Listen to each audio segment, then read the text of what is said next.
ओम नमो भगवते वासुदेवाय। प्रेम से बोले भगवान विष्णु माता लक्ष्मी की जय। आप सभी भक्तों को श्रावण मास की पुत्रदा एकादशी की हार्दिक शुभकामनाएं। आप सभी भक्तों को श्रावण मास की पुत्रदा एकादशी के दिन सुख और समृद्धि की प्राप्ति हो। आपके संतान सुख तथा सदैव खुशहाल बना रहें। आप सभी भक्तों का हमारे चैनल भक्ति स्टोरी में बहुत बहुत स्वागत है। भक्तों, आज है पुत्रदा एकादशी और आज आप श्रवण करेंगे पुत्रदा एकादशी की संपूर्ण व्रत कथा और आप श्रवण करेंगे एकादशी माता की कथा, क्योंकि भक्तों एकादशी के दिन एकादशी माता की कथा का श्रवण अवश्य करना चाहिए। और आप वीडियो के अंत में सुनेंगे एकादशी माता की आरती। तो भक्तों वीडियो में अंत तक बने रहें। वीडियो पसंद आए तो एक लाइक करके कमेंट में जय श्री हरि विष्णु भगवान की जय, हर हर महादेव अवश्य लिखें, क्योंकि श्रावण मास में यह पुत्रदा एकादशी आती है। तो आप श्रद्धा और भक्ति के साथ इस कथा का अंत तक श्रवण करें। कमेंट में विष्णु भगवान की जय लिखकर हमारे चैनल भक्ति स्टोरी को सब्सक्राइब जरूर कर लें। वीडियो पसंद आए तो एक लाइक करें और इस वीडियो को अधिक से अधिक अपने परिवारजनों में, मित्रजनों में शेयर जरूर करें। अगर आपने व्रत धारण किया है तो भी इस कथा का श्रवण करें। अगर आपने व्रत नहीं भी धारण किया है तो भी आप इस कथा का श्रवण अवश्य करें। इस कथा का श्रवण करने मात्र से ही भगवान विष्णु की कृपा से समस्त मनोकामनाएं पूर्ण हो जाती हैं, संतान को सुख समृद्धि का आशीर्वाद प्राप्त होता है और उसके जीवन में हमेशा खुशहाली बनी रहती है और आपको भी परम पुण्य की प्राप्ति होगी और वैकुंठ लोक में स्थान प्राप्त होगा। तो भक्तों, आप बहुत ही श्रद्धा और भक्ति के साथ आज एकादशी की इस कथा का अंत तक श्रवण करें, जो कि पुत्र सुख देने वाली कथा है। जो भी भक्त सच्ची श्रद्धा और भक्ति के साथ, नियम और निष्ठा के साथ इस कथा का श्रवण करते हैं, उन पर भगवान श्री हरि कृपा सदैव बनी रहती है। भक्तों, श्रावण मास के शुक्ल पक्ष में आने वाली इस एकादशी को पुत्रदा एकादशी कहा जाता है, जो कि सभी कामनाओं को पूर्ण करने वाली और पुत्र प्रदान करने वाली एकादशी मानी जाती है। इसीलिए अपने परिवार की और अपने संतान के सुख समृद्धि के लिए आज आप इस कथा का अंत तक श्रवण करें। तो आइए भक्तों, शुरू करते हैं श्रावण मास के शुक्ल पक्ष में आने वाली पुत्रदा एकादशी की संपूर्ण व्रत कथा। प्रेम से बोलिए एकादशी माता की जय, भगवान विष्णु माता लक्ष्मी की जय।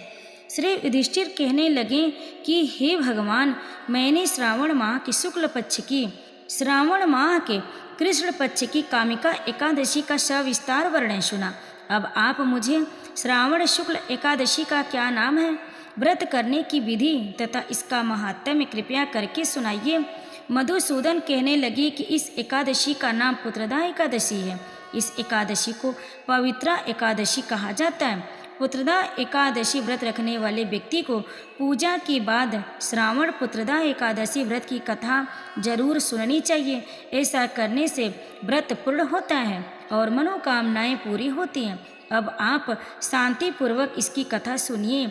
इसके सुनने मात्र से ही वाजपेयी यज्ञ का फल प्राप्त होता है। पुत्रदा एकादशी की व्रत कथा इस प्रकार है। द्वापर युग के आरंभ में महिष्मती नाम की एक नगरी थी, जिसमें महिजीत नाम का एक राजा राज्य करता था। लेकिन पुत्रहीन होने के कारण राजा को राज्य सुखदायक नहीं लगता था। उसका मानना था कि जिसको संतान न हो उसके लिए यह लोक और परलोक दोनों ही दुखदायक होते हैं। पुत्र सुख की प्राप्ति के लिए राजा ने अनेक उपाय किए, परंतु राजा को पुत्र की प्राप्ति नहीं हुई। वृद्धा अवस्था आती देखकर राजा ने प्रजा के प्रतिनिधियों को बुलाया और कहा, हे प्रजाजनों, मेरे खजाने में अन्याय से उपार्जन किया हुआ धन नहीं है, न मैंने कभी देवताओं तथा ब्राह्मणों का धन छीना है। किसी दूसरे की धरोहर भी मैंने नहीं ली। प्रजा को पुत्र की समान पालता रहा।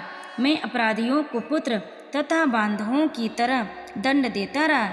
कभी किसी से घृणा नहीं की, सबको समान माना है। सज्जनों की सदा पूजा करता हूँ। इस प्रकार धर्मयुक्त राज्य करते हुए भी मेरे पास पुत्र नहीं है, सो मैं अत्यंत दुख पा रहा हूँ। इसका क्या कारण है? राजा महिजीत की इस बात को विचारने के लिए मंत्री तथा प्रजा के प्रतिनिधि वनकों गए। वहाँ बड़े बड़े ऋषि मुनियों के दर्शन किए। राजा की उत्तम कामना की पूर्ति के लिए किसी श्रेष्ठ तपस्वी मुनि को देखते फिरते रहे। एक आश्रम में उन्होंने एक अत्यंत वयोवृद्ध धर्म की ज्ञाता बड़े तपस्वी, परमात्मा में मन लगाए हुए, निराहार, जितेंद्रिय, जित आत्मा, जित क्रोध, सनातन धर्म के गूढ़ तत्वों को जानने वाले, समस्त शास्त्रों के ज्ञाता महात्मा लोमस मुनि को देखा, जिनका कल्प के व्यतीत होने पर एक रोम गिरता था। सबने जाकर ऋषि को प्रणाम किया। उन लोगों को देखकर मुनि ने पूछा कि आप लोग किस कारण से यहाँ पधारे हैं? निसंदेह मैं आप लोगों का हित करूँगा। मेरा जन्म केवल दूसरों के उपकार के लिए हुआ है, इसमें संदेह मत करो। लोमस ऋषि के ऐसे वचन सुनकर सब लोग बोले, हे महर्षि, आप हमारी बात जानने में ब्रह्मा से भी अधिक समर्थ है, अतः आप हमारे इस संदेह को दूर कीजिए। महिष्मतीपुरी का धर्मात्मा राजा महीजीत प्रजा का पुत्र के समान पालन करता है, फिर भी वह पुत्रहीन होने के कारण दुखी है। उन लोगों ने आगे कहा कि हम लोग उसकी प्रजा हैं, अतः उसके दुख से हम भी दुखी हैं। आपके दर्शन से हमें पूर्ण विश्वास है कि हमारा यह संकट अवश्य दूर हो जाएगा, क्योंकि महान पुरुषों के दर्शन मात्र से अनेक कष्ट दूर हो जाते हैं। अब आप कृपा करके राजा के पुत्र होने का उपाय बतलाएं। यह वार्ता सुनकर ऋषि ने थोड़ी देर के लिए नेत्र बंद किए और राजा के पूर्व जन्म का वृत्तांत जानकर कहने लगे कि यह राजा पूर्व जन्म में एक निर्धन वैश्य था। निर्धन होने के कारण इसने कई बुरे कर्म किए। एक गांव से दूसरे गांव में व्यापार करने जाया करता था। एक समय ज्येष्ठ मास के शुक्ल पक्ष की द्वादशी के दिन मध्याह्न के समय वह, जबकि 2 दिन से भूखा प्यासा था, इसलिए एक जलाशय पर जल पीने गया। उसी स्थान पर एक तत्काल की ब्याही हुई प्यासी गौ जल पी रही थी। राजा ने उस प्यासी गाय को जल पीती हुई हटा दिया और स्वयं जल पीने लगा, इसलिए राजा को यह दुख सहना पड़ा। एकादशी के दिन भूखा रहने से वह राजा हुआ और प्यासी गौ को जल पीती हुई हटाने के कारण पुत्र वियोग का दुख सहन करना पड़ा। ऐसा सुनकर सब लोग कहने लगे कि हे ऋषि, शास्त्रों में पापों का प्रायश्चित भी लिखा होता है, अतः जिस प्रकार राजा का यह पाप नष्ट हो जाए, आप ऐसा कोई उपाय बताएं। लोमस मुनि कहने लगे कि श्रावण शुक्ल पक्ष की एकादशी को, जिसे पुत्रदा एकादशी भी कहते हैं, तुम सब लोग व्रत करो और रात्रि को जागरण करो, तो इससे राजा का यह पूर्व जन्म का पाप अवश्य नष्ट हो जाएगा, साथ ही राजा को पुत्र की अवश्य प्राप्ति होगी। लोमस ऋषि के ऐसे वचन सुनकर मंत्रियों सहित सारी प्रजा नगर को वापस लौट आई और जब श्रावण शुक्ल एकादशी आई तो ऋषि की आज्ञा अनुसार सबने पुत्रदा एकादशी का व्रत और जागरण किया। इसके पश्चात द्वादशी के दिन इसके पुण्य का फल राजा को दिया। उस पुण्य के प्रभाव से रानी ने गर्भ धारण किया और प्रसव काल समाप्त होने पर उसके एक बड़ा तेजस्वी पुत्र उत्पन्न हुआ। इसलिए हे राजन, इस श्रावण शुक्ल एकादशी का नाम पुत्रदा पड़ा। अतः संतान सुख की इच्छा हासिल करने वाले इस व्रत को अवश्य करें। इसके महात्म्य को सुनने से मनुष्य सब पापों से मुक्त हो जाता है और इस लोक में संतान सुख भोग कर परलोक में स्वर्ग को प्राप्त होता है। जय श्री हरि। प्रेम से बोलिए भगवान विष्णु माता लक्ष्मी की जय। भक्तों, अब आप श्रवण करें एकादशी माता की कथा। एक बार अर्जुन ने कहा, हे भगवान, आपने इस एकादशी के पुण्य को अनेक तीर्थों के पुण्य से श्रेष्ठ तथा पवित्र क्यों बतलाया है? यह सब आप विस्तार पूर्वक कहिए। भगवान श्री कृष्ण बोले, हे अर्जुन, सतयुग में एक महाभयंकर दैत्य हुआ था जिसका नाम मूर था। उस दैत्य ने इंद्र आदि देवताओं पर विजय प्राप्त कर उन्हें उनके स्थान से गिरा दिया। तब देवेंद्र ने महादेव जी से प्रार्थना की, हे शिव शंकर, हम सब देवता मूर दैत्य के अत्याचारों से दुखित हो मृत्यु लोक में अपना जीवन व्यतीत कर रहे हैं। अन्य देवताओं की हालत का तो मैं वर्णन ही नहीं कर सकता। आप कृपा कर इस महान दुख से छुटकारे का उपाय बतलाइए। शंकर जी बोले, हे देवेंद्र, आप विष्णु भगवान के पास जाइए। इंद्र तथा अन्य देवता महादेव जी के वचनों को सुनकर क्षीर सागर गए, जहाँ पर भगवान विष्णु शेष शैया पर शयन कर रहे थे। भगवान को शयन करते देखकर देवताओं सहित इंद्र ने स्तुति की।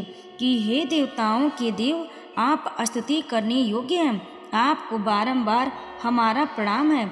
हे दैत्यों के संहारक, हे मधुसूदन, आप हमारी रक्षा करें। हे जगन्नाथ, समस्त देव दैत्यों से भयभीत होकर हम सब आपकी शरण में आए हैं। इस समय दैत्यों ने हमें स्वर्ग से निकाल दिया और हम सब देवता पृथ्वी पर विचरण कर रहे हैं। अब आप ही हमारी रक्षा कीजिए, रक्षा कीजिए।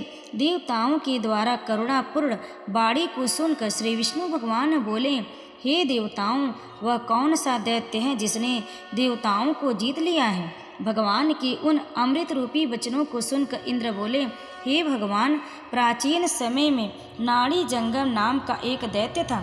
उस दैत्य की ब्रह्मा वंश में उत्पत्ति हुई थी। उस दैत्य के पुत्र का नाम मुर है। उसकी राजधानी चंद्रावती है। उस चंद्रावती नगरी में वह मुर नामक दैत्य निवास करता है। उसने अपने बल से समस्त विश्व को जीत लिया है और सब देवताओं को देवलोक से निकाल कर उसने अपने दैत्य कुल के इंद्र, अग्नि, यम, वरुण, चंद्रमा, सूर्य आदि लोकपाल बनाए हैं। वह स्योम सूर्य बनकर पृथ्वी को तपाता है और स्योम मेघ बनकर जल की वर्षा करता है। अतः आप उस बलशाली भयानक दैत्य को मार कर देवताओं की रक्षा करें। इंद्र के ऐसे वचन सुनकर श्री विष्णु भगवान बोले, हे देवताओं, मैं तुम्हारे शत्रुओं का शीघ्र ही संहार करूंगा। अब आप उस चंद्रावती नगरी को चलिए। इस प्रकार भगवान विष्णु देवताओं के साथ चल दिए। उस समय दैत्यपति मुर अनेक दैत्यों के साथ युद्ध भूमि में गरज रहा था। युद्ध प्रारंभ होने पर असंख्य दानव अनेकों अस्त्र शस्त्रों को धारण कर देवताओं से युद्ध करने लगे, परंतु देवता दैत्यों के आगे एक क्षण भी न ठहर सके। तब भगवान विष्णु युद्ध भूमि में आ गए।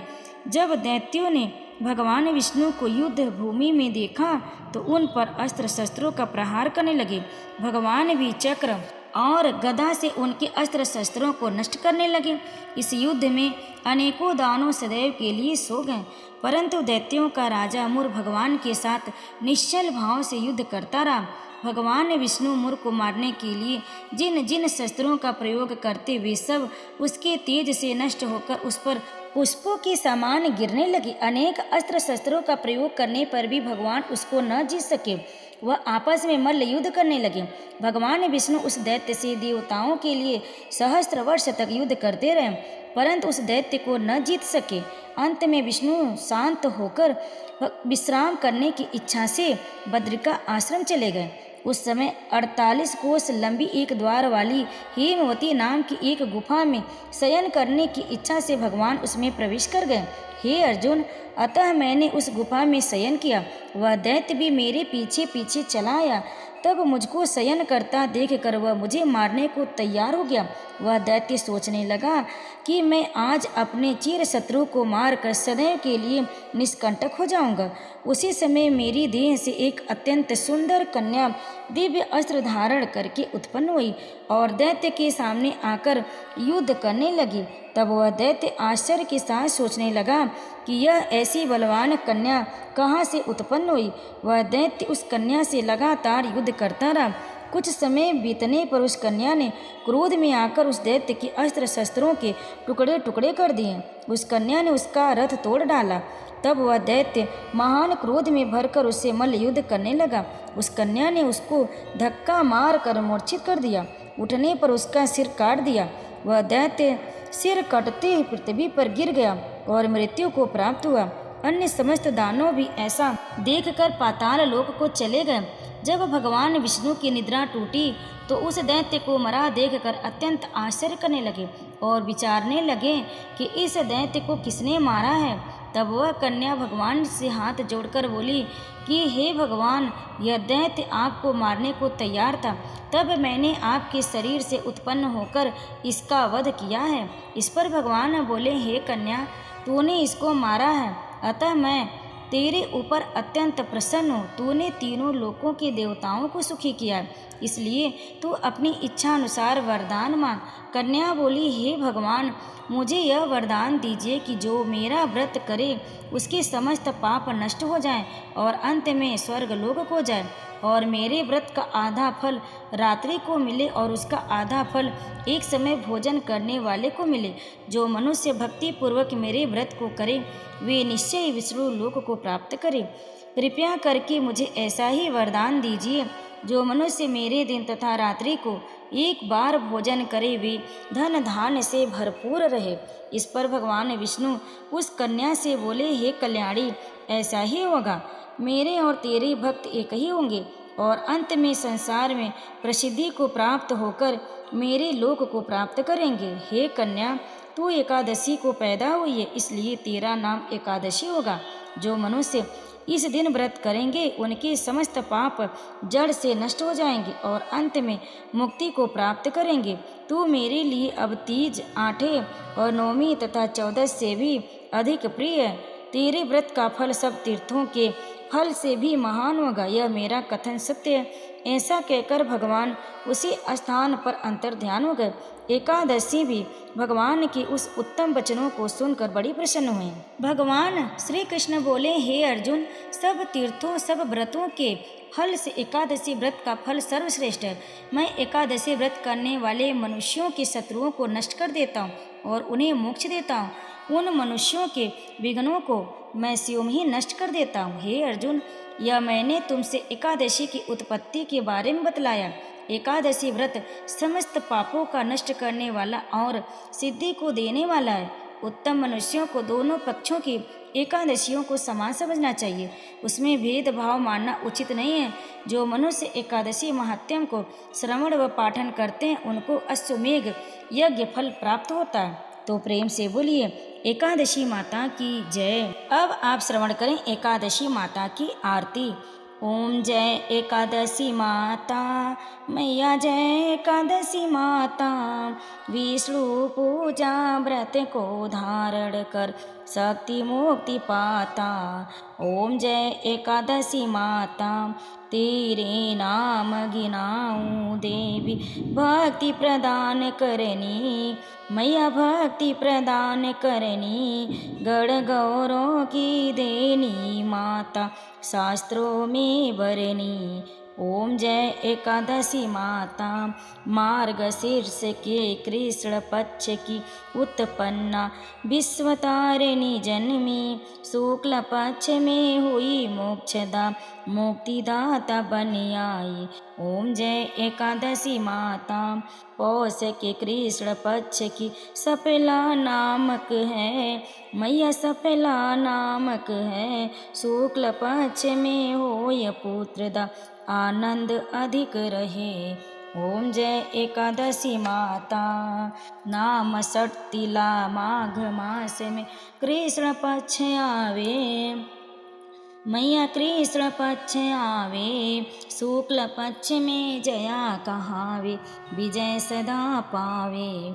ओम जय एकादशी माता, विजया फाल्गुन कृष्ण पक्ष में शुक्लायाम लकी मैया, शुक्लायाम लकी। पाप मोचने कृष्ण पक्ष में चैत्र महाबली की। ओम जय एकादशी माता, चैत्र शुक्ल में नाम कामदा, धन देने वाली मैया, धन देने वाली। नाम वरतुनी कृष्ण पक्ष में बैसाख माह वाली। ओम जय एकादशी माता, शुक्ल पक्ष में होय मोहिनी, अपरा ज्येष्ठ कृष्ण पक्षी। नाम निर्जला सब सुख करनी, शुक्ल पक्ष रखी। ओम जय एकादशी माता, योगिनी नाम आषाढ़ में जानो, कृष्ण पक्ष करनी मैया, कृष्ण पक्ष करनी। देवसैनी नाम कहायो, शुक्ल पक्ष धरी। ओम जय एकादशी माता, कामिका श्रावण मास में आवे, कृष्ण पक्ष कहिए मैया कृष्ण पक्ष कहिए। श्रावण शुक्ला होय पवित्रा, आनंद से रहिए। ओम जय एकादशी माता, अजा भाद्रपद कृष्ण पक्ष की परवर्तनी शुक्ला, मैया परवर्तनी शुक्ला। इंद्राय अश्विन कृष्ण पक्ष में व्रत से भव सागर निकला। ओम जय एकादशी माता, पापा कुंसा है शुक्ल पक्ष में आप हरन हारी, मैया आप हरन हारी। रमा मास कार्तिक में आवे, सुखदायक भारी। ओम जय एकादशी माता, देवोत्थानी शुक्ल पक्ष की दुख नाशक मैया, मैया दुख नाशक मैया। लौद मास में करु विनती, पार करो नैया। ओम जय एकादशी माता, परमा कृष्ण पक्ष में होती जन मंगल करनी, मैया जन मंगल करनी। शुक्ल मास में होय पद्मिनी, दुख दरिद्र हरनी। ओम जय एकादशी माता, जो कोई आरती एकादशी की भक्ति सहित गावे, मैया भक्ति सहित गावे। जन गुर दिता स्वर्ग का वासा, निश्चय वह पावे। ओम जय एकादशी माता, ओम जय एकादशी माता। प्रेम से बोलिए एकादशी माता की जय। भगवान विष्णु माता लक्ष्मी की जय। भक्तों, कथा को अंत तक श्रवण करने के लिए आप सभी भक्तों का बहुत बहुत धन्यवाद। आप सभी भक्तों को श्रावण मास की पुत्रदा एकादशी की हार्दिक शुभकामनाएं।